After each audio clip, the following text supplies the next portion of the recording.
Panthers. This is the Bells News Network, and I'm your host, Tristan Gardner, here with my co-host, Kendall Clark. Here at BNN, we like to keep you guys up to date with everything going on with the Panthers. As always, let's start off our episode with a school motto. Learn, work, serve, respect every day. It's the Panther way. This week we are focusing on learning. We are highlighting our UIL accounting team. Levi Armstrong, Mallory Meek, Henry Lopez, and Electra Mask all advanced to regional UIL and competed last weekend in Tyler. So we caught up with the team to see what inspires them to keep learning and honing their skills for this competition.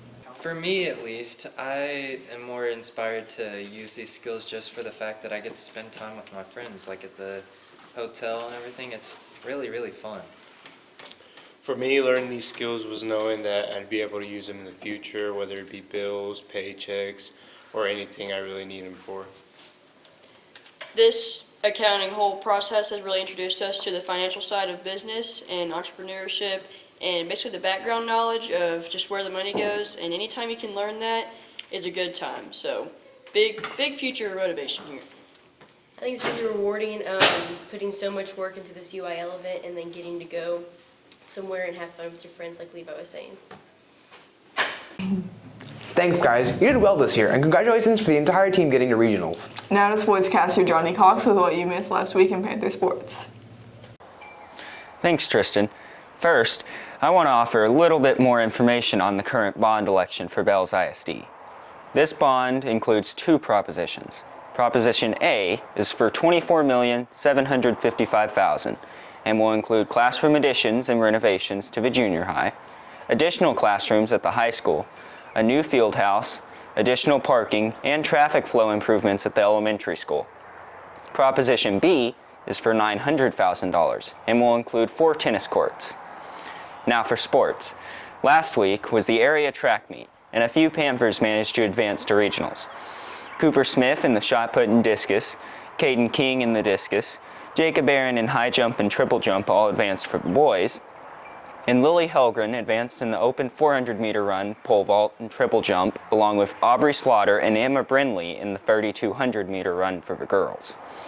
Also last week, our baseball team competed against Howe, earning a split and moving into a tie for 4th in the district. Our softball team defeated Bonham before falling to Gunner, leading to a tiebreaker game last night versus Gunner that our girls would end up winning 16-4.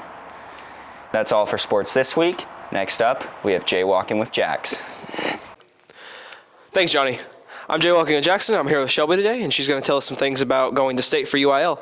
How do you feel about going to state? Nervous, but really excited that I get to be the one representing this school. That's really cool. What did you exactly do in UIL? So they give you a prompt based on the different events that there are. The one that I'm going to state for is feature. They give you a prompt and you make the best feature paper, the best newspaper that you can, as if it's going into a real newspaper. And they judge based off of your structure and your grammar and your word choice. That's really cool and everything. I really like that, and I hope you do well at state. Thank you. And I think it's to Ben with Ben Around the Block. Thank you. Thanks, Jax. Hey guys, Ben here from Techie Farm Boy, and welcome back to Ben Around the Block. With the removal of primetime host Tucker Carlson, Fox Corporation has had a stock market plummet of around 5.5%. The firing of the controversial Carlson was due to his previous statements against the Dominion voting system, accusing them of voter fraud. Dominion sued for defamation in response, causing Fox $780 million in loss overall. With Carlson's loss, another $690 million has been bled from the company. In other news, there's been a historic landmark throughout the world as military spending has reached an all-time high of $2.25 trillion. The main increase in spending has been in Europe, with a steep 13% increase due to the Ukraine conflict. Thank you guys for watching. I'm Ben, and you've been around the block, and now's to Kendall and Tristan with the weekly update in Bells. This week isn't too busy. Starting off on Wednesday, First Day Baseball will have a doubleheader against Blue Ridge at Mimosa Zplex. On Thursday, the U.S. History and Biology EOC will be taken in the morning, and there will be state land judging and dairy judging in Stephenville. On Friday, there will be a state livestock judging in College Station, and Med-Term will go to Grayson College for their field trip.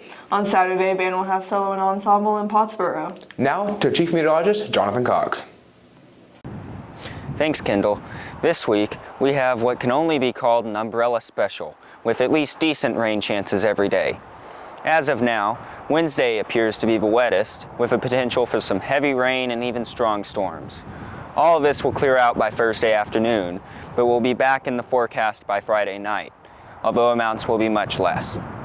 In addition to the rain, conditions will be not so great, with temperatures well below average and gusty winds at times. For the weekend, the rain will clear, but temps will remain low, only reaching the mid-70s by Sunday. Now back to Tristan. Thanks, Jonathan. And that's all for the Panthers this week. This episode of the Bells News Network is brought to you by 207 Productions, the Bells ISD Film Club, the Colbury Snowball Shack, and viewers like you. Thank you.